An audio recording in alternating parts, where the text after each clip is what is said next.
Siapa yang tengok anime, you all tahulah. Sephiroth tu ada 10 kantung untuk mengandungi cahaya Tuhan. Masalahnya, Kabalah kata, cahaya Tuhan ni terlalu kuat sehingga kantung-kantung ini pecah. Bila kantung ini pecah, cahaya itu pun jadi terpecah-pecah. Bila terpecah-pecah, itulah punca adanya kejahatan di dalam alam ini. Sebab dia kata Tuhan ni baik. So dia tanya soalan, kalau Tuhan ni baik, macam mana boleh ada kejahatan? This is very Neoplatonic, very Babylonian punya konsep. Kita senang je kita jawab, ada kejahatan sebab Tuhan nak uji kita. Simple as that. Cerita dia senang je. Tapi dia orang kata, macam mana Tuhan ni baik tapi ada kejahatan di alam ni? Oh, sebab berlaku perpecahan itu. Berlaku kantung-kantung yang pecah ini. So kerja kita dekat dunia ni adalah untuk menyatukan balik cahaya-cahaya itu. Dengan buat baik, berhubungan dengan Tuhan. Itu okey lah. Itu tak ada masalah lah. Memang kita kena buat baik dan sebagainya. Tapi teori ni adalah very alien to Tauhid. Dia tidak ada kaitan dengan agama Tauhid. Tidak ada kaitan dengan agama Wahyu. Apa kaitan dengan Israel? Penubuhan negara Israel. Dia dakwa bahawa perpecahan itu juga adalah lambang pecahnya negara Israel. Kerajaan orang-orang Yahudi. Itu juga adalah cerminan pecahan cahaya Tuhan itu. Cahaya Tuhan dulu ada dekat Jerusalem. Itu kerajaan Tuhan lah. Ada di situlah. Daud, Sulaiman dan sebagainya. So bila berlaku diaspora, dijajah orang lain, pecah. Kerja diorang kena apa? Satukan balik. Ni dia panggil sebagai tikun alam, repairing the world. But it's not exactly repairing the world, it's repairing God. Mereka dakwa bahawa mereka kena bekerjasama dengan Tuhan untuk rawat diri Tuhan yang dah pecah ni. They always have this idea that God needs our help. We are co-workers with Allah or God. Sebab Tuhan ni, dia pun sebenarnya bersedih, menyesal dengan apa yang dia buat. He's just a reflection of us and we are his reflection. Sebab itu bila kita buat baik, Tuhan lebih mengenal diri dia melalui kita. Exactly Akbarian thought juga, Ibn Arabi thought. Kita ni cerminan Tuhan. Tuhan mengenal diri dia melalui mata kita.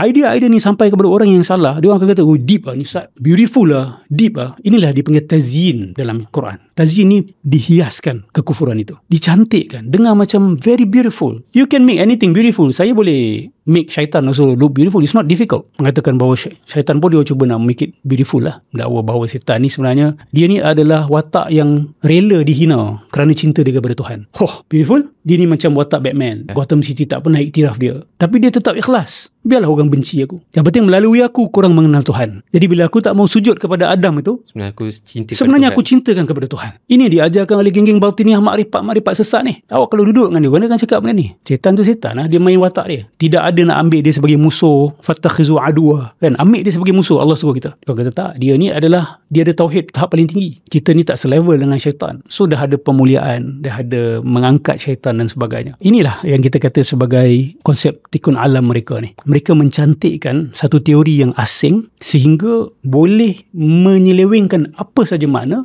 untuk disesuaikan dengan kehendak mereka.